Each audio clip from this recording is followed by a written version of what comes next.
Hello,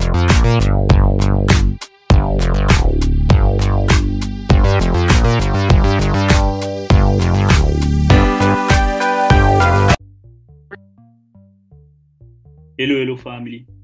It is your boy, Optimist Sniper.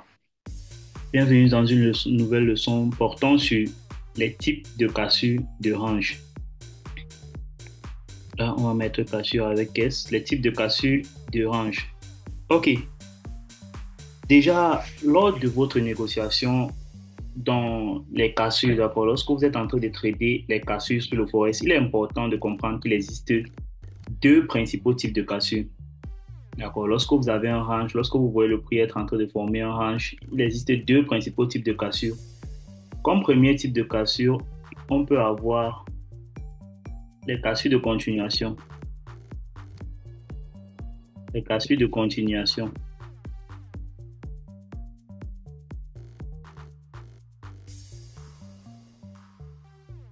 Ça, ce sont les types de cassures les plus faciles à trader. Les cassures de continuation. D'accord, ça c'est le premier type de cassure. Ok. Comme deuxième type, on pourra avoir les cassures. Comme deuxième type, on peut avoir, vous savez bien, les cassures de reversal. Les cassures de renversement.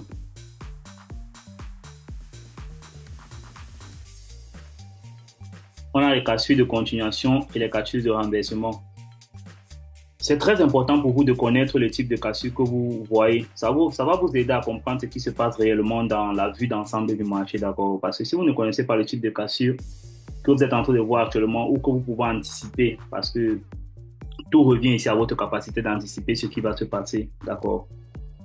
Si vous ne réussissez pas à faire ça, ça sera difficile pour vous. Vous allez vous retrouver dans des trades où vous allez être en train de vouloir trader une continuation alors qu'il s'agit d'un reversal. Donc, les cassures sont importantes car elles vont vous indiquer un changement dans l'offre et la demande des paires de devises que vous négociez. Et ce changement de sentiment peut provoquer des mouvements importants qui vont vous offrir d'excellentes opportunités de quelques pipes que vous pouvez saisir. D'accord. Parlons maintenant des cassures de continuation. D'accord. On parle des cassures de continuation.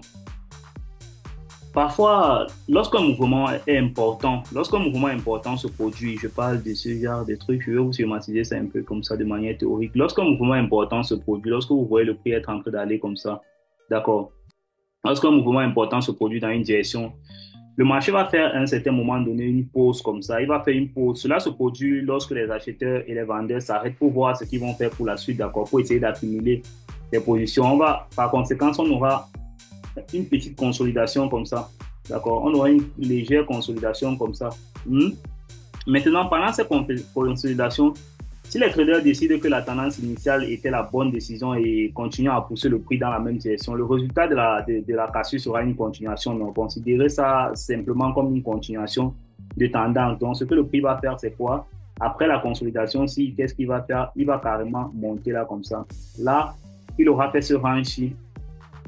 Il aura fait ce range-ci, mais après, il aura cassé ce range en continuation. Voilà ce qu'on appelle la cassure de range en continuation. D'accord? Ça, c'est aussi simple que ça. Vous voyez ça régulièrement. Vous voyez le prix consolide, il consolide après. Régulièrement, c'est pas aussi clair que ça. Il peut avoir plusieurs scénarios, d'accord? Ça veut dire que quoi? Il peut faire ceci, ça peut être comme ça. Il fait ça, consolidation, consolidation, comme ça. Il consolide une bonne période de temps. Après, qu'est-ce qu'il fait? Il vient, il manipule ici, comme ça, légèrement. Il peut avoir le scénario le plus parfait que moi, je participe à l'intérieur. Mais pour vous, débutants, peut-être que vous ne pouvez pas anticiper cette manipulation. Donc, vous restez à ce scénario-ci. Ça, c'est facile, d'accord? Ça, c'est la sortie du range en continuation. Maintenant, essayons de parler des cassures de renversement, d'accord? Sortie du range en renversement. Les cassures de renversement commencent de la même manière. Ça commence toujours de la même manière que les cassures de continuation. Dans le sens où après une longue tendance générale, d'accord? Après une longue tendance générale, par exemple, comme ça, le prix est en train de monter là. Après une longue tendance générale, il y a généralement une pause de consolidation que vous voyez là comme ça. On a généralement une pause de consolidation. On a une pause de consolidation.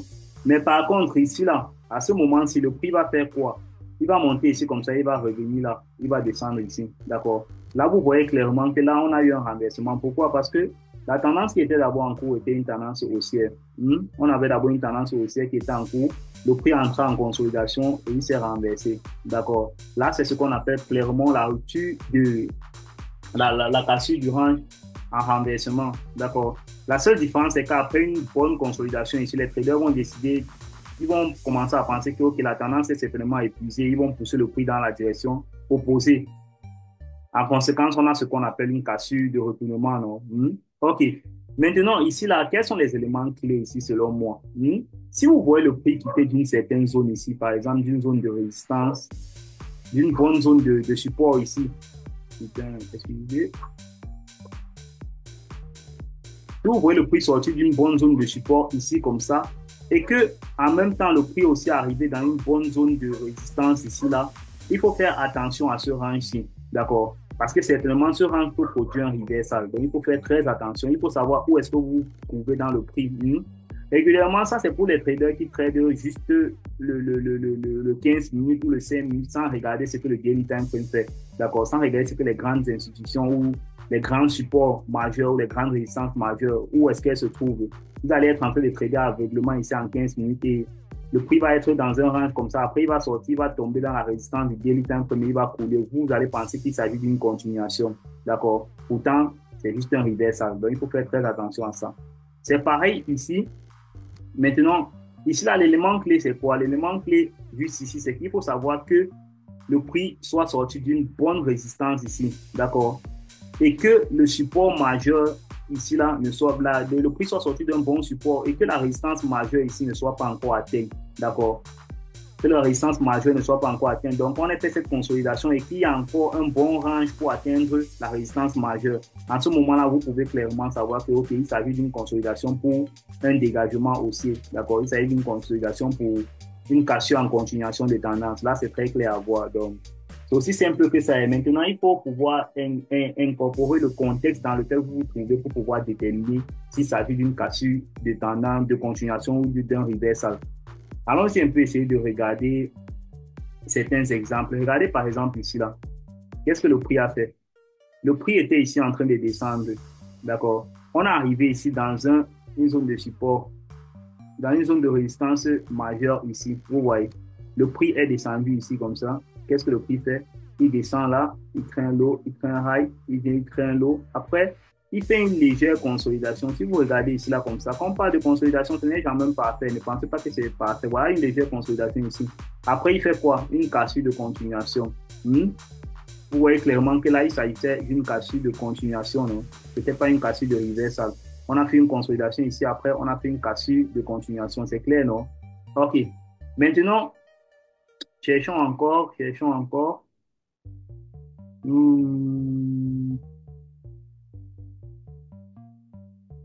Si j'essaie de regarder, je vais vous regarder les rangs, les bons rangs. OK. Maintenant, regardez par contre ici. Le prix était dans une tendance haussière ici. Voilà une résistance ici. Voilà une résistance ici.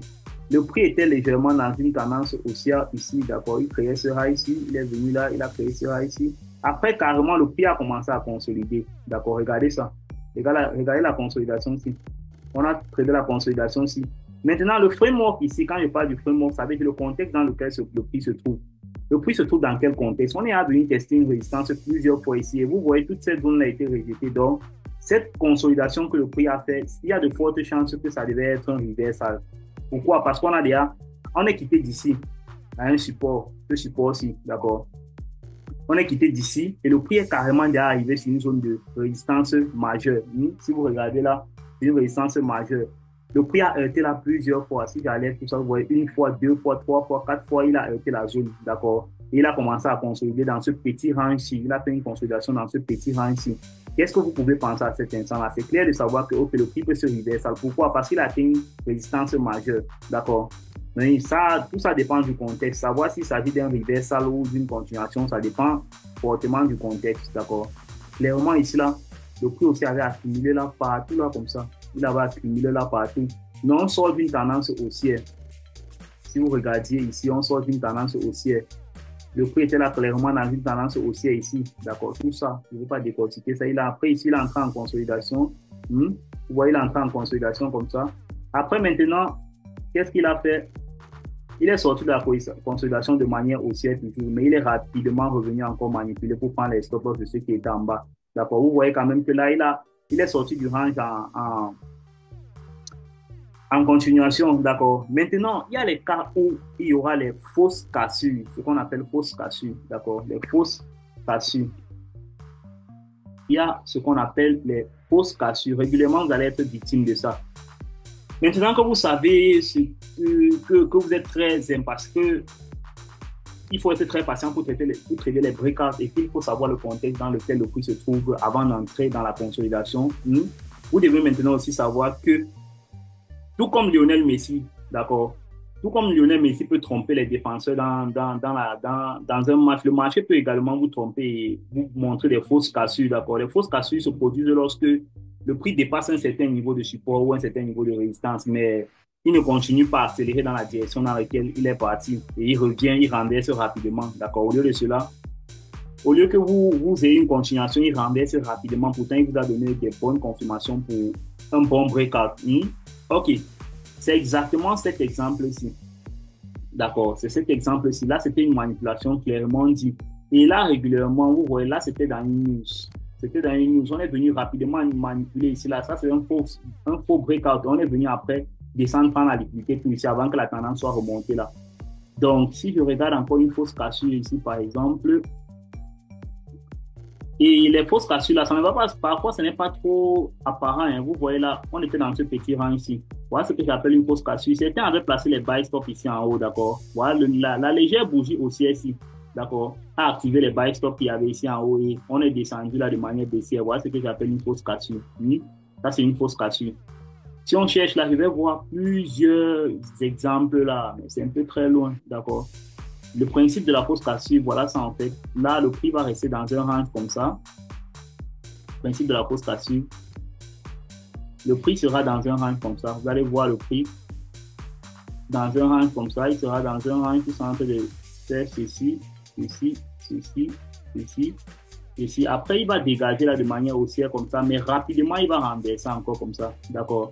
Donc, pour vous, ce que vous devez faire très, très attention. Surtout, je vous l'ai dit, l'élément le plus important pour traiter les consolidations, c'est de savoir qu'est-ce qui s'est passé avant la consolidation et où est-ce que la consolidation se trouve. La consolidation se trouve en zone discount, la consolidation se trouve en zone premium.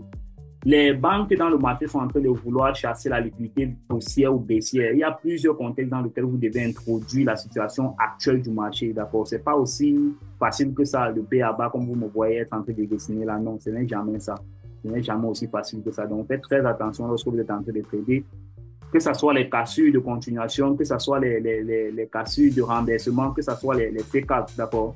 Avec beaucoup d'expérience, moi, voilà ce que je traite régulièrement, les fake outs, d'accord? Lorsque je sais que le prix est en train de manipuler avec ma stratégie, je sais quand est-ce qu'il est possible que ça soit un fake out et moi, je vais me positionner ici en vente. Donc, c'est régulièrement comme ça que moi, j'entre dans le marché.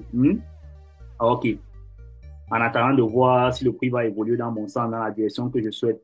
Donc, clairement, si vous ne pouvez pas anticiper un fake out, par exemple, vous pouvez juste attendre qu'il fake out et qu'il revienne comme ça. Lorsqu'il casse ici, là, vous allez vous positionner là, peut-être là, sur le bas du range, ou carrément, il va venir au milieu du range, peut-être écouler pour la suite. Donc, là, clairement, vous allez faire ce qui est dans vos capacités. D'accord? Donc, je pense que pour les cassures du range, pour les fake out, j'ai eu à vous détailler un peu clairement de quoi il s'agit. Donc, actuellement, il revient à vous de faire votre part du travail, d'aller backtester et de regarder dans le contexte dans lequel votre range se situe. Et essayez de voir comment vous pouvez prendre de l'expérience dans votre manière de trader les ranges lorsque le prix se trouve en consolidation. Mais c'est aussi simple que ça, d'accord? Parce que régulièrement, quand vous avez fait un peu de temps dans le trading, vous savez que le prix n'évolue jamais de manière directionnelle. Il va faire un dégagement, il va faire la consolidation.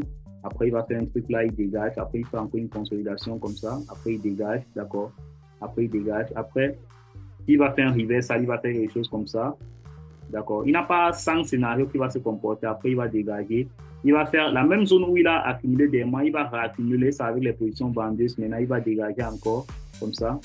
Après, ainsi de suite, il va encore faire ceci. Il va accumuler et il va dégager encore de manière baissière. C'est comme ça que le marché distribue. D'accord? L'algorithme, c'est comme ça que l'algorithme distribue le marché. Donc, Il faut juste savoir dans quelles circonstances du marché vous vous trouvez, quelles sont les conditions du marché actuel. La tendance de fond est haussière ou baissière, d'accord? Si la tendance de fond est haussière, il est mieux pour vous, lors de la consolidation, d'anticiper les continuités des tendances. Une consolidation haussière, par exemple, comme ça, d'anticiper les continuations des tendances au lieu d'anticiper les reversals. Et si la tendance est baissière et qu'on est arrivé dans une zone de support majeur et qu'il y a consolidation, vous pouvez essayer d'anticiper un reversal ou un fake out, d'accord? OK. Pour ceux qui ont des questions, vous pouvez laisser en commentaire. Et toi, je suis un mentor, Optimist Sniper.